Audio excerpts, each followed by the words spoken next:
Mesdames et messieurs les élus, la période que nous avons vécue et que nous vivons encore est, vous le savez tous, à bien des égards exceptionnelle. Exceptionnelle sur le plan sanitaire, puisque même si notre territoire a moins souffert que d'autres, ce ne sont pas moins de 28 000 décès que nous déplorons dans l'ensemble du pays, sans compter l'impact du virus sur de nombreuses personnes hospitalisées. Exceptionnelle sur le plan des restrictions aux libertés publiques qui, en période démocratique, ont été sans précédent. Ce que l'on appelle pudiquement le confinement, et qui n'est nulle autre chose que la fin de la liberté de circulation et de la liberté de réunion, a été une mesure inédite, mais dont nous mesurons pourtant aujourd'hui l'efficacité. Exceptionnelle sur le plan démocratique, puisque c'est de règle en période de crise, les pouvoirs ont été concentrés au sein de l'exécutif avec un reparamétrage du rôle du Parlement sur sa mission de contrôle.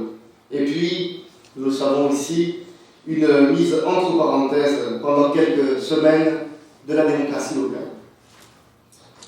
Je voudrais, en ce début de propos, avoir une pensée pour l'ensemble des personnels médicaux et paramédicaux, libéraux comme hospitaliers, une pensée pour l'ensemble des personnels sociaux, une pensée pour l'ensemble de nos agents publics, une pensée pour nos sapeurs-pompiers et nos forces de l'ordre qui ont tous été au premier rang dans la gestion de cette crise face à la pandémie. Dès ma prise de fonction, dès aujourd'hui, je ferai le point avec le directeur général des services de la ville pour prendre connaissance du détail des mesures prises à l'échelon municipal et, le cas échéant, voir s'il y a lieu de les renforcer, s'il y a lieu de les adapter. Je me rendrai dès cet après-midi dans un EHPAD à la rencontre du personnel municipal qui a été en première ligne dans la gestion de la crise, et ce, afin de lui témoigner la reconnaissance de l'ensemble de la population. J'aurai naturellement l'occasion de me réexprimer en d'autres enceintes sur le sujet sanitaire.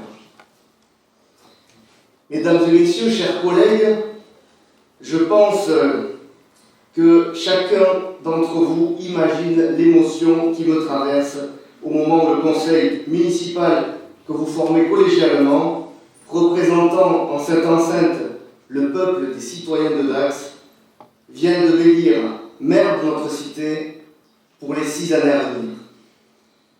Je tiens donc à travers vous à exprimer toute ma gratitude aux Dacoises et aux Dacois, toute ma reconnaissance pour la confiance qu'ils ont bien voulu témoigner en faveur de notre liste. Nous espérons, tout au long de ce mandat, nous montrer dignes de la charge qu'ils ont bien voulu nous confier. L'émotion que je ressens est, vous le comprendrez, contenue en raison du contexte qui nous entoure, mais elle n'est pas moins réelle et profonde, tant que ce moment est important pour moi. J'ai 44 ans, et voilà 27 ans que je me suis engagé. C'est au début des années 90 que pour la première fois, j'ai poussé la porte de la famille gaulliste parce que je croyais en la générosité du projet de rassemblement des classes sociales qu'avait inspiré et porté le fondateur de la Ve République. 27 années d'engagement marquées par des victoires et des défaites, des réjouissances et des déceptions, mais surtout 27 années marquées par de belles rencontres et par le soutien indéfectible que m'ont toujours apporté mon ami Grégory Randé et mon frère Frédéric Dubois. Ensemble et plus tard, avec d'autres comme Benoît, Amine, Vincent et Pierre, nous avons toujours beaucoup travaillé. Nous avons souvent eu peur de ne pas y arriver, mais ce que mes parents, qui m'ont toujours soutenu et auxquels je dois tant, m'ont appris, c'est que, d'une manière ou d'une autre, le travail paye toujours. L'effort vous enrichit intérieurement, l'engagement vous libère. Cet engagement, nous l'avons éprouvé pendant 6 années dans l'opposition, avec Sarah, Marie-Constance, France, Pascal, Éric et Grégory. Même si quelques débats ont animé notre groupe, il ne s'est jamais fissuré, et j'en suis heureux. Alors, dimanche 15 mars, certains de notre équipe pleuraient, parce qu'il mesurait plus que quiconque le chemin parcouru. Martine, je sais que tu te remémorais notre campagne de 2015, depuis laquelle tu ne m'as jamais fait défaut, dans les moments joyeux comme dans les moments de doute. Pour tout cela, pour ta fidélité, je te dis merci. Je vous dis aussi merci, mes chers colistiers, mes amis. J'aimerais pouvoir vous citer un par un, tant vos individualités sont complémentaires et votre dévouement unique. Je sais que ces qualités vont nous permettre d'agir concrètement et rapidement pour l'avenir de notre ville. Cette campagne me l'a confirmé et je suis fier de chacun d'entre vous.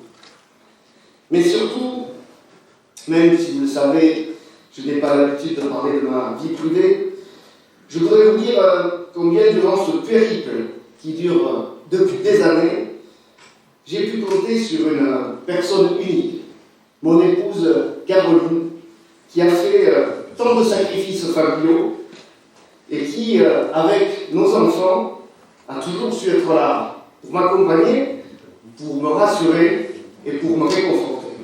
Sans elle, rien n'aurait été possible.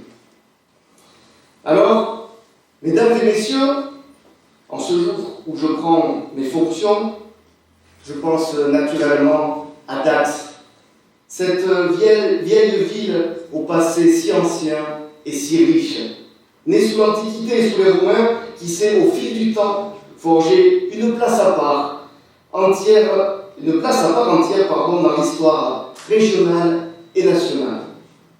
Cette ville qui m'a vu naître, qui m'a vu grandir, qui m'a vu mûrir. Je pense aussi à tous les maires de notre ville qui se sont succédés. Je pense à Max Morat, qui a été notre premier maire sous la Ve République, à qui nous devons le pont des Arènes ou la construction de la cité de Pugliese. Je pense à Yves Gousselbert-Dupin, qui a tant fait pour le thermalisme et pour la piétonisation du centre-ville. Je pense à Jacques Fortet, à qui nous devons le stade André Larrigade, à cette passerelle piétonne qui relie les deux rives de la Bourg qu'il a aménagée. Je pense à Gabriel Belloc, qui a reconstruit les crèches et EHPAD de la ville.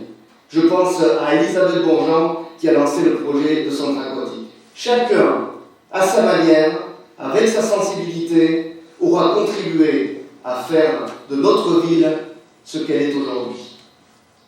Mais en cet instant solennel, je veux désormais me tourner vers les Dacquoises et les Dacquois. Je pense à cette espérance d'un avenir meilleur qui s'est manifestée il y a 2 mois. Cette attente est plus conséquente que ce que nous avions imaginé. Il ne faudra pas la décevoir. Un besoin de renouveau s'est exprimé en fonction de la rénovation et en faveur de la rénovation des espaces publics. Un besoin de renouveau s'est exprimé en faveur du renforcement de notre attractivité. Un besoin de renouveau s'est exprimé en faveur d'une ville qui renoue avec son identité. Un besoin de renouveau s'est exprimé en faveur d'une meilleure sécurisation de notre population. Un besoin de renouveau s'est exprimé en faveur d'une gestion financière moins dispendieuse. Dans tous ces domaines, nous répondrons par des actes aux engagements qui ont été pris devant les électeurs. La fonction de maire porte en elle de nombreuses exigences. Exigence de respecter les engagements pris devant les électeurs, je viens de l'évoquer. Exigence de refuser l'immobilisme dans un environnement où les territoires sont de plus en plus en compétition les uns avec les autres. Exigence de fédérer et d'unir par-delà les convictions partisanes.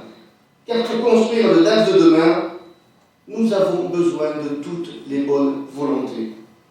Bien sûr, la démocratie locale se nourrit de ses différences. Le pluralisme, la confrontation des idées, l'expression de convictions distinctes animeront, à n'en pas douter, nos débats. Mais je souhaite que cela intervienne dans un climat serein, de respect mutuel.